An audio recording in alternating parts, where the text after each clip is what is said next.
세계 2차 대전이 발발할 때 일입니다. 영국 국민들은 불확실한 미래에 대한 불안과 공포에 휩싸여 있었습니다. 이때 영국 황실과 처칠 수상은 영국 교회 요청에서 일제히 전쟁이 발발하던 그날에 온 교회에서 같은 시간에 종을 울리도록 요청했습니다. 웬 종일까요? 누구를 위해서 울리는 종일까요? 그 종은 전쟁에도 불구하고 희망을 심어주기 위한 희망의 종이라고 이름을 붙였습니다. 동시에 영국 황실은 영국 성공에 존경받는 주교였던 윌리엄 템플 주교에게 부탁했습니다. 전 국민에게 보내는 방송 설교를 부탁했습니다. 템플 주교는 그의 역사적 설교를 이렇게 시작합니다. 대영 제국의 국민 여러분들이여, 잠시 후 이 땅의 모든 교회는 종을 울릴 것입니다. 종소리를 듣거든 우리 모두 교회로 나가십시다. 그리고 하나님을 예배합시다. 역사의 주인 되신 전능하신 하나님을 바라봅시다. 지금이야말로 하나님의 인도를 받을 때인 것입니다. 라고 설교했다고 합니다. 사랑하는 성도 여러분들, 지금 우리는 여러 가지 어렵다고 이야기합니다. 전 세계 경제가 어려워지고 또 우리 가정의 삶들이 어려워지고 인간 관계들이 어려워진다고 이야기합니다. 이때 우리 그리스도인들은 생각합니다. 하나님의 인도하심을 받고 싶다. 여러분, 그런 생각 들지 않으세요? 앞이 답답할 때, 뭔가 길이 보이지 않을 때, 불안할 때, 그때 하나님의 인도하심을 받고 싶다. 그러나 문제는 어떻게 하나님의 인도하심을 받을 수가 있을까요? 우리는 이 질문에 대답하기 위해서 2000여 년 전 저 이스라엘 땅 동쪽에 살면서 주님의 특별한 인도, 주님의 비상한 인도를 경험했던 사람들의 이야기를 나누고자 합니다. 오늘 본문의 이야기는 동방 박사들의 이야기입니다. 그들은 하나님의 특별하신 경험들을 체험할 수가 있었습니다. 어떻게 해서 그들이 이런 인도를 받을 수가 있을까요? 그래서 오늘 말씀의 제목이 하나님의 인도하심입니다. 오늘 이 말씀을 들으면서 우리는 본문을 묵상하면서 계속 이 질문을 하나님 앞에 드리기를 바랍니다. 어떻게 하면 하나님 앞에 인도함을 받을 수가 있을까? 내가 주의 인도를 받으려면 나는 무엇을 해야 하는가라는 사실입니다. 그 첫 번째 대답은 이것입니다. 우리는 하나님의 비전을 바라볼 수 있어야 한다. 한번 따라 하십시다. 우리는 하나님의 비전을 바라볼 수 있어야 한다. 여러분들에게 이런 질문을 드리고 싶습니다. 여러분은 최근에 여러분의 삶 속에서 하나님의 인도를 경험하고 계십니까? 정말 하나님이 나를 인도하신다. 이런 하나님의 인도를 구체적으로 경험하고 계십니까? 아마 우리들 가운데 상당한 사람들은 이 질문 앞에 약간 당황할지도 모릅니다. 왜 보편적인 그리스도인들이 하나님의 인도는 당연한 특권임에도 불구하고 오늘을 사는 크리스찬들이 하나님의 인도를 구체적으로 경험하지 못하고 있는 까닭이 어디에 있습니까? 저는 한번 생각을 해봤습니다. 그 이유 중에 하나가 우리들의 일상적인 삶이 너무 무의미하게 반복적인 사이클이 있다는 거죠. 너무나 지나치게 기계적으로 익숙해져 있는 까닭이 아닐까 싶습니다. 우리는 이렇게 사는 거예요. 이렇게 살다가 그냥 갈 거예요. 그냥 그렇게 사는 거죠, 뭐. 그렇게 이야기하는 분들이 꽤 있습니다. 삶에 대한 돌파구를 찾으려고 하는 구체적인 기도가 없습니다. 왜 없을까요? 그것은 희망이 없기 때문에. 내 가슴을 설레게 할 수 있는, 내 인생에 새로운 꿈이 발견된다면 우리는 아마 주님 앞에 엎드리게 될 것입니다. 하나님 도와주세요. 하나님 좀 인도해 주세요. 제가 지금 어떤 길을 나가야 합니까? 도와주세요. 이런 인도에 대한 열망을 우리는 주님 앞에 고백하게 될 것입니다. 오늘 본문의 동방박사들의 여행의 시작은 어떻게 되었습니까? 한마디로 말하면 어느 날 하늘의 비전을 봤어요. 그들은 하나님의 별을 본 것입니다. 이 별을 보자마자 그들은 달라지기 시작했습니다. 아, 이 별이 보통 별이 아니다. 이 별이 그들의 인생의 새로운 목표가 되었습니다. 그들은 새로운 삶을 향해서 출발했던 것입니다.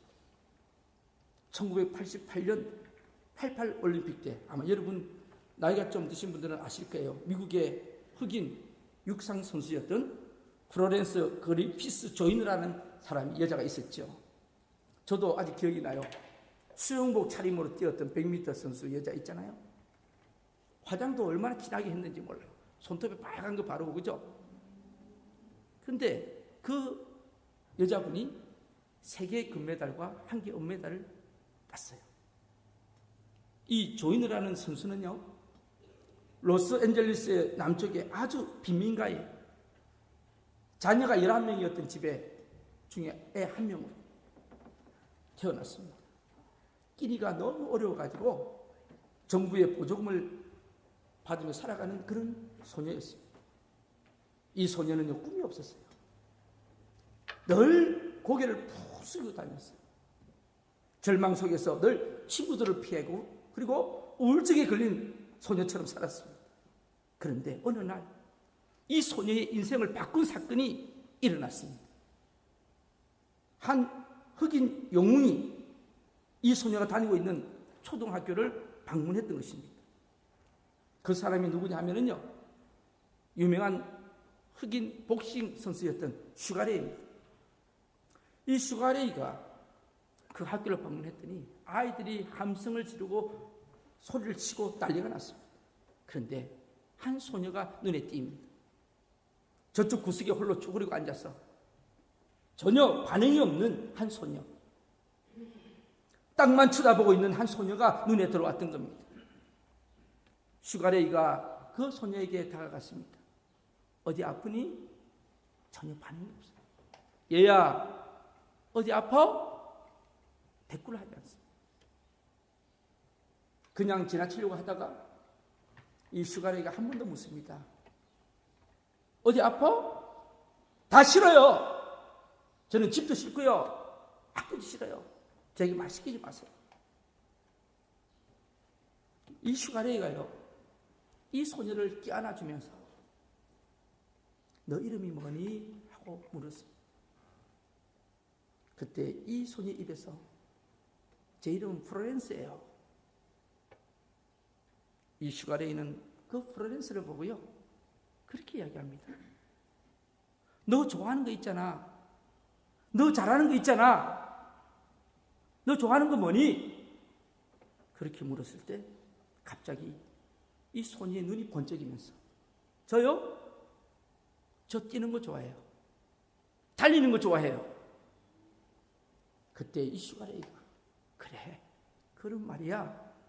너는 나처럼 유명한 사람이 될 수 있어. 너는 세계적인 육상 스타가 될 수 있어. 내가 그런 선수가 되도록 기도해 줄 테니까 걱정하지 마. 그러면서 그 소녀의 손을 꽉 잡아주면서 껴안고 기도를 해줬습니다. 이 슈가레이의 한마디에 이 소녀의 인생의 하늘에 별이 보이기 시작한 겁니다. 별을 봤어요. 이날부터 이 소녀는 달라지기 시작했습니다. 달리기를 시작합니다. 그리고 마침내 88 올림픽에서 세계적인 스타로 그녀는 부상했고요, 미국의 전체에 영향력을 끼치는 여성 중에 한 사람으로 활동을 시작합니다. 사랑하는 성도 여러분들이, 저는 오늘 우리에게 우리 민족에게 또 이 뉴질랜드 땅에 와 있는 우리 모든 한인들에게 가장 필요한 것이 있다면 하늘의 별을 보는 것입니다. 비전을 가지는 것입니다. 그것은 단순히 돈을 번다, 건강이 회복된다, 그런 논리보다 더 중요한 것이 있다고 생각합니다. 한 인간도요, 한 사람을 만남을 통해서 이렇게 변화될 수 있는데 하물며 우주 만물을 창조하신 하나님을 만난다면 그 인생이 어떻게 달라지겠습니까? 우주 만물을 창조하시고 역사를 운행하시는 하나님의 비전은 어떻겠습니까? 하나님이 우리를 위해서 펼쳐놓으신 저 별을 보는 순간 우리 인생과 삶은 달라질 것입니다. 우리는 아직도 하나님의 인도하심을 기대할 수 있음에 감사하기를 바랍니다. 오늘 이 말씀 듣는 여러분들이요, 나는 끝났어, 그런 마음이 없기를 축복합니다. 말씀을 부정적으로 받지 않기를 바랍니다. 아, 저 말씀은 나에게 주시는 말씀이라고 받을 수 있기를 축복합니다. 어떻게 하나님의 인도를 경험합니까? 두 번째는요, 우리가 주의 말씀을 의지하는 것을 배워야 합니다. 따라하십시다. 우리는 주의 말씀을 의지해야 합니다. 동방 박사들이 어떻게 해서 하나님께서 하늘에 보여주시는 이 별이 메시아의 별인 것을 알았을까요? 저는 궁금했어요. 왜냐하면 그 사람들이 이방인들이잖아요. 유대인들은 몰라도 이방인들이 어떻게 이 별이 메시아 탄생인 것을 알았을까요? 특히 이 사람들은 박사입니다. 굉장한 위치에 있었던 엘리트들이에요. 왕은 주로 이 박사들에게 물어서 정치를 했죠. 그런데 여러분, 원래 박사는요, 밖에서 공부하다, 죽도록 공부하다 죽는 사람이 박사입니다. 박사. 아십니까? 너무 박사 되려고 하지 마시고. 근데 이 박사들은요, 점성술사들이거든요. 그 당시에 이 점성술사들은 별을 보면서 점을 치고 예언을 했던 사람들이에요. 여러분 기억나세요? 구약에서 남은 나라에 포로로 잡혀가가지고 꿈을 잘 풀어주다가 출세한 사람이 하나 있죠. 누구예요? 네? 요셉이 어떻게 포로로 잡혀갔습니까? 요셉은 저거 형이 팔려서 가지고. 누구죠? 네, 다니엘이죠. 다니엘. 헷갈릴 수 있는데 다니엘이 포로로 잡혀가고 요셉은 자기 형한테 팔려갔고요. 그런데 다니엘서 2장 47절 48절 한번 보실까요? 자, 우리 같이 한번 읽어보시겠습니다. 시작. 왕이 대답하여 다니엘에게 이르되 너희 하나님은 참으로 모든 신들의 신이시요 모든 왕의 주제시로다. 내가 능히 이 은밀한 것을 나타내었으니 내 하나님은 또 은밀한 것을 나타내시는 이시로다. 왕이 이에 다니엘을 높여 귀한 선물을 많이 주며 그를 세워 바벨론 온 지방을 다스리게 하며 또 바벨론 모든 지혜자의 어른을 삼았습니다. 자, 여러분, 다니엘이 왕의 꿈을 풀어주었습니다. 상을 받았어요. 또 지위까지 얻었는데 그 지위가 바로 높은 자리, 총리가 된 겁니다. 바벨론의 온 도를 다스리게 했습니다. 도지사들까지도 다 감독하는 총리가 된 거죠. 그뿐 아니라 48장 마지막 부분에 보면 다니엘은 바벨론 모든 박사들의 뭐가 되겠다고요? 어른이 되겠다. 그러니까 이 박사들이 아까 제가 말씀드린 것처럼 많이 있었는데 점성술을 연구하는 사람들이잖아요. 근데 그 사람들이 우두머리가 됐어요. 아마 그 사람들이 물었겠죠. 제가 이렇게 상상을 해보면 이렇게 이야기했을 거예요. 어이, 다니엘 씨, 당신은 어떻게 그렇게 꿈을 해몽을 잘하느냐? 우리는 별을 보고 아무리 점을 쳐도 안 되는데 그 비결이 뭐냐? 그 비결을 우리에게 좀 가르쳐달라. 혹시 연구한 게 있으면 그 논문 좀 발표하라고 했겠죠. 그때 다니엘이 뭐라고 이야기했을까요? 여러분 같으면 뭐라고 이야기했을까요? 이 모든 꿈을 해주신 분이 있다. 누구라고요? 아, 여러분들이 더 똑똑하시네. 하나님이시라. 하나님이 이렇게 하셨다고. 아마 분명히 그렇게 이야기했을 거예요. 다니엘은 믿음이 있는 사람이니까. 거기다가 아마 다니엘이 이런 말을 했지 않았을까요? 그리고 그 하나님이 말씀하신 지혜로운 책이 하나 있다. 소개해 줄까? 그랬더니 눈이 번쩍 떠 있겠죠. 그 책이 무슨 책일까요? 그렇죠, 성경이죠. 그러니까 그 사람들이 드디어 성경을 보기 시작한 거예요.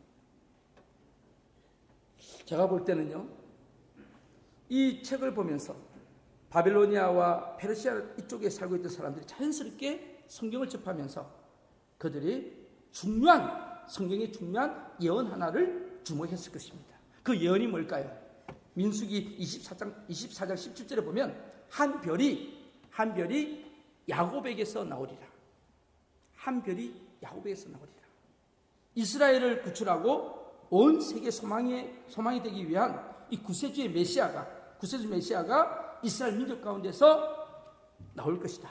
그 탄생을 알리는 별이 실현하게 될 것이다. 이 말씀을 아마 알았을 거예요. 왜냐하면 점성술사들은 날마다 별을 연구하니까 그렇지 않겠습니까? 그러니까 어느 날 갑자기 별이 하나 반짝하고 뜬 겁니다.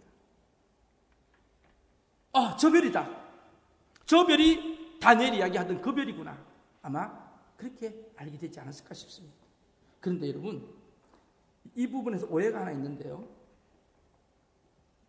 그래서 제가 오늘 찬송가 116장을 불렀는데 그 116장에 보면 이런 가사가 있잖아요. 1절에 동방박사 세 사람 귀한 예물 가지고, 그 다음 뭐예요? 네, 물을 건너 산을 넘어. 그 다음 가사가 뭐예요? 별 따라 왔도다. 이게 잘못된 거거든. 별 따라 온 게 아니고 별 보고 왔도다. 이렇게 돼야 돼요. 무슨 말이냐 하면 지금 별이 하나 딱 떴을 때 그들의 인생이 바뀌는 순간이었습니다. 그들의 삶을 놀랍게 바꾸는 순간이었는데 이 별이요 계속 따라다닌 게 아닙니다. 계속 이렇게 비춰져 있었던 게 아니고요. 한번 반짝하고 없어진 겁니다. 그런데 우리 찬송가나 캐롤송에 보면 별 따라 왔도다. 별 따라 온 게 아니고요. 뭘 따라 왔을까요? 이게 중요합니다. 제가 이 말씀 드리려고 하는 거죠. 별을 보고 출발은 했는데 그 별이 사라졌어요. 그러면 뭐를 보고 이스라엘로 왔을까요? 여러분, 뭐를 보고 별을 없애졌어요. 그런데 그 뭐를 보니까 예수님이 어디서 태어난다고 하는 글이 적혀있는 책이 있었어요. 어딜까요? 네, 성경이죠. 그러니까 이 사람들이 별을 보고 온 게 아니고 말씀을 믿고 온 겁니다. 이해가 되세요?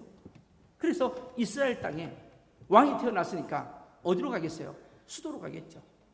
그 다음 어느 장소로 가겠어요? 왕이 태어났으니까 그렇죠. 왕궁으로 가겠죠. 왕궁으로. 그래서 오늘 2장 1절이 이렇게 시작되는 겁니다. 우리 같이 한번 읽어볼까요? 2장 1절 시작. 헤롯 왕 때에 예수께서 유대 베들레헴에서 나심에 동방으로부터 박사들이 예루살렘에 이르러 말하되, 자 왔는데 어디로 왔습니까? 2절입니다. 시작. 유대인의 왕으로 나시니가 어디 계시냐? 우리가 동방에서 그의 별을 보고 그에게 경배하러 왔노라.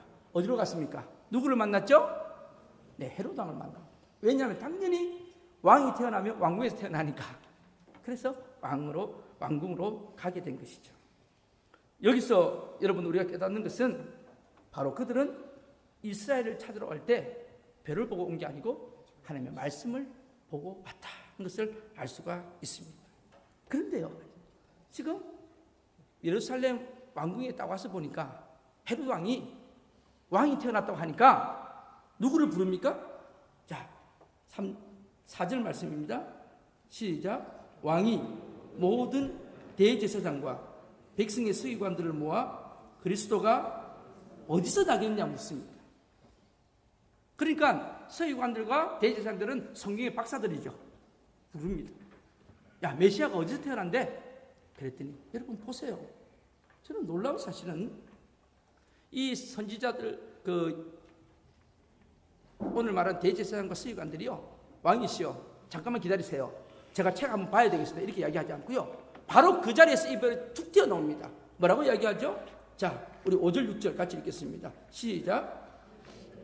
유대 베들레헴이오니 이는 선지자로 이렇게 기록된 바 또 유대 땅 베들레헴아 너는 유대 고을 중에서 가장 작지 아니하도다. 내게서 한 다스린 자가 나와서 내 백성 이스라엘의 목자가 되리라 하였습니다. 여러분, 이 서기관들은 성경 박사들이에요. 외우고 있어요. 외우고. 이게 바로 미가서 5장에 있는 말씀인데, 왕이요, 우리 옛날 미가 선배가 이런 말씀 하셨습니다. 유대 땅 베들레헴에서 태어난다고 분명히 예언했습니다. 그래서 베들레헴으로 가게 된 거죠. 말씀 따라 움직인 줄로 압니다. 여러분, 배를 따라온 게 아니고 말씀 따라 움직였어요. 저는 이 본문을 보면서 또 하나 느낀 것은요, 그 서기관과 대제사장들은 머리는 박사인데, 성경은 박사인데 예수님을 못 만납니다. 참 안타깝죠. 그래서 제가 요즘 제자반하는 분들에게 그렇게 이야기합니다. 여러분들, 머리로만 성경을 받지 마시고 가슴으로 받기를 바란다고요. 우리는 자꾸 성경을 지식적으로 알려고 합니다. 성경 지식이 무슨 소용이 있습니까? 성경을 많이 알아서 무슨 이익이 있습니까? 그 말씀이 내 삶에 적용되고 그 말씀이 역사 일어날 때 그게 역사 일어나는 거죠. 이해가 되십니까? 오늘 여러분, 동방박사들은 아무것도 몰랐어요. 단지 저 별이 메시아 별이라는 것만 알고 온 거예요. 성경도 깊이 몰랐어요. 깊이 알았다면 베들레헴으로 바로 갔겠죠. 그렇죠? 근데 안 갔잖아요. 왜요? 잘 모르니까. 그런데 결국 예수님을 만난 사람은 누굽니까? 바로 동방박사들이에요. 자, 여러분, 동방박사들이 그 이야기를 듣고 베들레헴으로 가는데요. 베들레헴은 예루살렘에서 한 20km 정도 떨어져 있습니다. 서울에서 한 성남 정도 되겠죠? 그 정도 떨어져 있어요. 그런데요, 2장 9절 한번 읽어볼까요? 2장 9절 시작. 박사들이 왕의 말을 듣고 갈새 동방에서 보던 그 별이 문득 앞서 인도하여 가다가 악이 있는 곳 위에 머물러 서 있는지라. 자, 동방에서 보았던 그 별, 자, 이제 별이 다시 나타납니다. 결정적일 때 별이 나타났죠. 그리고 메시아의 탄생을 알리기 위해서 출현했던 그 별을 보게 된 거죠. 그리고 얼마나 감격이었는지 10절 한번 읽어볼까요? 10절에 시작. 그들이 크게 기뻐하더라. 여러분, 만약에 말이죠, 별을 계속 따라왔다면 그 별이 기뻤겠어요? 한번 생각해 보세요. 저 별이 계속 뛰어 있으니까. 그런데 없어졌던 별이 나타나니까 기뻐한 거죠. 감격이 일어난 거죠. 그래서 별 따라온 게 아니고 말씀 따라 왔다는 것을 알 수가 있습니다. 여기서 우리가 알아야 할 중요한 것은 그들이 팔레스틴까지 걸어오는 그 과정에서 그들을 줄곧 인도한 것은 별이 아니었고 바로 말씀이었다는 것을 알 수가 있습니다.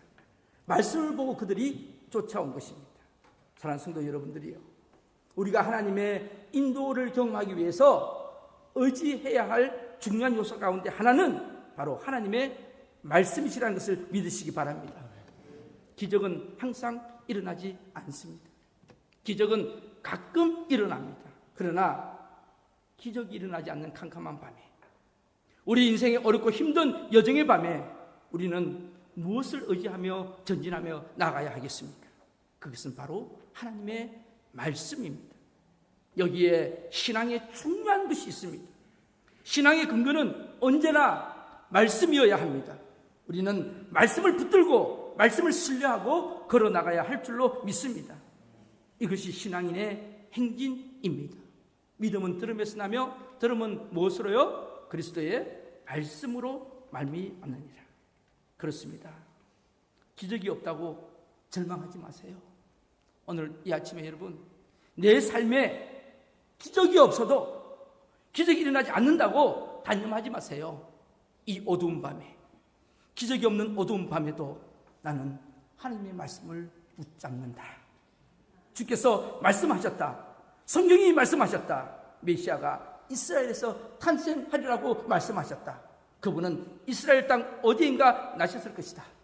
말씀 하나 붙잡고 그 말씀 붙들고 산 넘고 물 건너 예루살렘 베들레헴에 왔던 그 동방 박사들처럼 오늘 우리도 하나님의 약속이신 말씀 붙잡고, 여러분 험금에도 약속의 말씀 붙잡고 기도하시면서 걸어갈 수 있기를 바랍니다.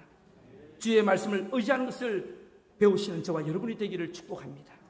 마지막으로요, 세 번째로 따라하십시다. 우리가 하나님의 인도를 경험하기 위해서는 주님을 예배하는 사람이 되어야 합니다. 어떤 사람요? 예배하는 사람. 여러분, 하나님의 인도하심을 받는다, 이 말을 들을 때 뭐를 느끼세요? 마음속으로. 제가 오늘 하나님의 인도하심을 받는다, 이렇게 여러분에게 말씀드리면 여러분은 어떻게 이걸 받아들이세요? 무엇이 가장 크다는 관심이 됩니까? 예를 한번 들어볼게요. 제가 좀 쉽게. 사업을 하시는 분이요, 사업이 잘 안 돼요. 이 사업을 접어야 되나 딴 것으로 바꿔야 되나 고민합니다. 그때 기도하잖아요. 하나님, 제 사업을 인도해 주세요. 그리고 기도합니다. 그 다음에 내 머릿속에 지배하고 있는 게 뭘까요? 어떤 게 여러분 연상이 됩니까? 어떤 사업일까? 하나님 나를 어떻게 도와주실까? 그리고 어떻게 펼쳐나가실까? 그 생각이 들겠죠. 그렇죠? 조금 더 예를 하나 들어볼까요? 어려우면. 어느 자매가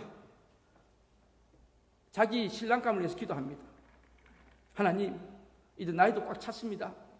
이건 놓치면 제가 큰일 날 것 같습니다. 하나님, 아무 남자를 한 명 소개시켜 주세요. 그래 놓고 또 이야기합니다. 나이는 몇 살 이하 돼야 되고요. 그 다음에 학력은 어떻고요. 혼자서 막 이야기합니다. 그러면 여러분, 만약에 그렇게 기도했다 보면 그 다음부터 청년들을 만나면 어떤 생각이 들까요? 저 청년이 내 배우자일까? 내 님은 누구실까? 어디 계실까? 그러면서 이실까? 김실까? 계속 그렇게 아마 관심을 가지고 볼 겁니다. 그렇지 않아요? 근데요, 이 본문의 말씀을 주의하던 성교도 설교가 토마스 왓슨은 매우 이 본문에 대해서 주목할 만한 발언을 합니다. 하나님이 우리를 인도하시고자 하는 경험을 할 때 먼저 하나님은 우리를 첫 번째로 인도하는 것은 하나님 자신에게로 인도하신다. 이게 무슨 말이냐 하면요, 우리가 사업을 위해서, 배우자를 위해서 물질 문제로 기도할 때 하나님은 물질을 주시는 게 아니고 그 물질의 주인 되시는 하나님을 만나게 하시는 줄로 믿습니다. 이해가 되시는지 모르겠어요. 제가요, 아프신 분이 많아가지고 병원에 가잖아요. 한국에 있을 때 보면 병실에 이렇게 한 2인실이 있습니다. 그러면은 저희 성도님이 아프셔서 거기서 기도를 해줍니다. 치유 기도를 해줍니다. 그러면 옆에 이렇게 보던 사람이 이야기합니다. 목사님, 저도 기도 한번 해주세요. 그래서 믿는 사람은 그렇게 기도를 받아요. 그런데 가끔 가다 보면 한 4인실에 가서 기도하면 이럽니다. 믿는 사람은 기도해달라고 그러고 옆에 있는 사람은 입을 이렇게 삐죽거리면서 말하냐면, 하나님 있기는 뭐가 있어? 하나님 있으면 내 병 낫어봐라. 내가 낫기만 하면 하나님 믿겠다고. 그런 사람이 있어요. 이해가 되시죠? 저는 그분 이해가 돼요. 왜냐하면 얼마나 답답해서 그런 이야기 할까요? 내 병만 고치면 하나님 나 믿겠다 이 말이죠. 여러분, 이게 다른 거예요. 그런데 그런 분들은 거의 낫지를 않습니다. 어떤 분이 낫느냐? 믿음이 없던 분이 예수를 만나고 이렇게 기도합니다. 주님, 제가 예수님 만나니까 너무 감사합니다. 비록 몸이 연약할지라도 제가 평생 주님 의지하며 살게 해주세요. 그런 분들은 치료함의 역사가 일어납니다. 무슨 말이냐면 우선순위가 뭐냐 이거죠. 우리가요, 하나님의 인도하심을 받을 때에 가장 중요한 것은 내가 사업을 위해서 기도하고 물질을 위해서 기도할 때 하나님은 그것보다도 우선적으로 예수님을 만나게 하시고 하나님을 만나게 하십니다. 그런 축복이 있기를 바랍니다. 주님이 나를 인도하신다면 그 주님을 만날 수 있다. 이것이 굉장히 중요한 겁니다. 본문의 동방 박사들을 한번 보세요. 이들은 처음부터 분명한 목적을 가지고 있었습니다. 그들은 메시아를 만남으로 그들이 출세할 것에 대한 관심은 없었어요. 그렇죠? 이 사람들이 물론 은근히 기대도 있었겠죠. 야, 메시아가 태어나면 우리가 본다. 그럼 뭔가 우리에게 좀 좋은 게 있지 않을까 생각하면서 갔겠죠. 그러나 그들은 분명한 목적을 가지고 왔습니다. 그들이 지금 여기까지 찾아왔던 그 목표가 무엇일까요? 뭐라고 고백합니까? 2절 말씀입니다. 자, 2절 말씀에서 우리가 한번 답을 찾겠습니다. 시작. 유대인의 왕으로 나신 이가 어디 계시냐? 우리가 동방에서 그의 별을 보고 그에게 경배하러 왔노라. 뭐 하러 왔다고요? 네, 경배하러 왔다. 메시아가 나셨다. 이 순간 동방 박사들을 지배했던 가장 크다는 생각은 이것이었어요. 어떤 분입니까? 역사의 소망 되시고 우리들의 소망 되신 메시아, 그분 앞에 내가 엎드리고 싶다. 그분을 경배하고 싶다. 이 경배의 소원, 이 경배의 열망을 가지고 찾아온 것입니다. 그리고 하나님은 이 열망을 무시하지 않았고요. 드디어 하나님은 이 박사들을 인도하신 줄로 믿습니다. 하늘의 별을 통해서 그리고 하나님의 초자연적인 섭리를 통해서 그들은 마침내 이 땅에 오신 하나님, 그분 앞으로 인도함을 받습니다. 이 메시아를 만나는 감격의 장면을 오늘 본문은 어떻게 묘사합니까? 11절 말씀입니다. 우리 같이 한번 읽겠습니다. 시작. 집에 들어가 아기와 그의 어머니 마리아가 함께 있는 것을 보고 엎드려 아기께 경배하고 보배합을 열어 황금과 유향과 모략을 예물로 드리니라. 자, 여러분, 집에 들어가서 이 동방 박사들이 맨 먼저 무슨 일을 했죠? 경배했죠. 누구에게 경배합니까? 네, 아기께 경배했다. 여기 주목할 것이 있습니다. 박사들을 인도하기 위해서 하나님은 별을 사용하셨어요. 그렇죠? 별을. 그 당시에 이 박사들은 별을 우상 숭배했던 사람들입니다. 별이 신이었습니다. 그런데요, 박사들은 이 별을 경배하지 않았습니다. 하나님은 별을 사용하셨는데 그 별을 경배하도록 하지 않으셨다. 여러분, 하나님이 쓰신 별이 경배의 대상이 되는 그 순간부터 우상이 되는 겁니다. 이해가 되십니까? 그 옆에, 아기 옆에 누가 있었어요? 그 어머니 누가 있었어요? 마리아가 있었죠. 하나님은 이 땅에 메시아가 인간의 몸을 입고 오시기 위해서 마리아를, 정결한 처녀 마리아를 사용하셨습니다. 그런데 그 마리아를 경배하지 않게 하셨습니다. 이해가 되십니까? 여러분, 마리아를 경배하는 그 순간에 우상이 되어버린 거예요. 가톨릭의 큰 모순이 여기에 있는 겁니다. 지금 이 집에 들어가서, 아기 예수가 있는 집에 들어가서 아기께만 경배했다고 분명히 성경은 말씀하고 있습니다. 여러분, 마리아가 아니라도, 별이 아니라도 우리에게는 우상이 많이 있습니다. 오늘 이 아침에 예배드린 여러분들, 물질이 우상이 되어 있는 분 없습니까? 자기 자식이 우상이 되어 있는 분 없습니까? 인간이 하나님 자리에 있는 분이 없습니까? 여러분, 빨리 포기하시기를 바랍니다. 우리의 경배 대상은 오직 예수님밖에 없습니다. 저는 우리 뉴질랜드 와가지고 참 느끼는 것은, 인간은 믿는 존재가 아니라는 것을 아시기를 바랍니다. 인간은 사랑하고 도와주는 존재지 믿는 존재는 하나님밖에 없습니다. 교회마다 상처받는 분들이 왜 상처받느냐? 사람 때문에 상처받습니다. 하나님 자리에 사람이 있기 때문에 그럴 겁니다. 여러분들, 제가 제자반 하면서 이야기했거든요. 빨리 저한테 실망하세요. 여러분, 목사한테 빨리 실망해야지 믿음이 큽니다. 목사가 뭐 하나님이에요? 장로가 하나님이에요? 권사 안수집사가 하나님이냐고요? 완벽한 사람 한 사람도 없습니다. 포기하세요, 빨리.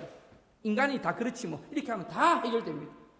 그런데 자꾸 인간을 완벽하게 만들려 하다 보니까 문제가 생기는 거죠. 말씀으로 받으시길 바랍니다. 여러분, 사람은요 믿는 존재가 아니에요. 사람은요, 제가 보니까 사람이 있다가 낭패하는 사람들이 99%. 나는 절대로 저럴 줄 몰랐다, 절대라는 말 거기 붙이는 거 아닙니다. 여러분, 절대 사람 앞에 절대로 붙이지 마세요. 하나님 말씀 앞에만 붙이시기를 바랍니다. 저는 얼마나 이런 부분들이 은혜가 되는지 몰라요. 동방 박사들이 와가지고요, 그 옆에 마리아가 있잖아요. 우리는 애 낳은 집에 가면 어떻게 하죠? 제일 먼저 누구한테 인사하죠? 고생했다, 몸 아픈 데는 없느냐. 그 다음에 옆에 아빠한테, 아빠도 고생했죠. 별로 고생한 건 없지만은 그래도 또 손 붙잡고 고생했다 그러고. 애는 나중에 뒷전이고, 나중에 보다가 애 잘생겼네 그렇게 한마디 하고 나오잖아요. 그런데 지금 보세요, 동방 박사들이 어떻게 하는지 보세요. 이게 오늘 하나님이 우리에게 주신 영적인 교훈입니다. 마리아에 경배하지 않았잖아요. 요셉 인사 안 했잖아요. 오직 예수 그리스도에게만 경배했지 않았습니까? 그런 우리 모두가 되기를 주님의 이름으로 축복합니다. 그런데 하나님의 인도하심을 받는 사람은 하나님 주신 축복이 물론 또 있습니다. 예수님을 만나게 되면요, 여러분, 놀라운 일이 있습니다. 오늘 여러분 12절 한번 볼까요? 같이 읽겠습니다. 시작. 그들은 꿈에 헤로데에게로 돌아가지 말라 지시하심을 받아 다른 길로 고국에 돌아갑니다. 여러분, 축복 자체보다도 더 중요한 것은 주님에 대한 관심이라고 제가 말씀드렸죠. 하나님이 우리를 인도하실 때 그분은 먼저 우리를 자신에게로 인도하신다. 이해되시죠? 그래서 아기 예수께 인도하신 하나님은 이제 새로운 길을 열어주십니다. 인도하심을 받는 사람은, 하나님 앞에 인도하심을 받는 사람은 보너스의 축복을 받습니다. 그래서 예배가 굉장히 중요한 겁니다. 여러분, 예배는 우리 인생을 승리케 하십니다. 예배를 통하여 여러분 다 승리자가 되시기를 바랍니다. 아기 예수를 경배한 그날 밤에 하나님은 그들에게 역사하셨어요. 구체적인 하나님의 음성을 듣습니다. 그래서 계시를 주십니다. 어떤 계시예요? 예루살렘으로 돌아가지 말라. 절대로 헤롯을 만나지 말라. 그리고 너네 고국을 다른 길을 통해서 조용히 가라. 여러분, 만약에 동방박사들이 헤롯하고 약속했다고 예루살렘에 가서 우리가 예수 이렇게 만났다고 이야기했으면 아마 제가 볼 때는 이 헤롯이 성질이 더럽잖아요. 누구를 죽였을까요? 네, 동방박사 다 죽었습니다. 그리고 예수님도 끝났고 아마 하나님의 음성이 들린 거죠. 만나지 말라. 이런 인도하심을 받기를 축복합니다. 여러분, 우리가 인간적으로 생각하면 만나야 돼요. 왕을 만나야 돼요. 약속했잖아요. 그런데 만나지 말라.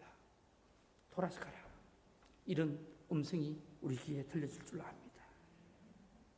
인생의 어두운 길에서 인생의 미래를 인도하실 하나님을 신뢰할 때에 주님은 우리의 모든 앞날을 인도해 주십니다. 왕 중의 왕이신 하나님, 우리를 구원하시기 위해서 자신을 비우시고 이 땅에 오신 주님, 그리고 우리 죄를 위하여 십자가에서 피와 물을 다 쏟으시고 장사한 지 사흘 만에 부활하신 생명의 주님, 구원의 주님, 그 주님 앞에 엎드려 최선의 사랑을 드리면서 감사를 드리면서 주님 감사합니다, 경배를 드립니다. 이 예배를 배울 때, 그리고 그러한 예배하는 삶이 될 때 새로운 내일이, 내 인생의 장에 새로운 하나님의 인도가 함께 하실 것을 믿습니다. 이제 2014년이 마무리되고 새로운 해를 맞을 준비를 우리가 합니다. 주님 탄생하신 이 귀한 시즌에 하나님의 인도하심을 구체적으로 간구하시는 우리 모두가 되시기를 간절히 축복합니다. 기도하시겠습니다.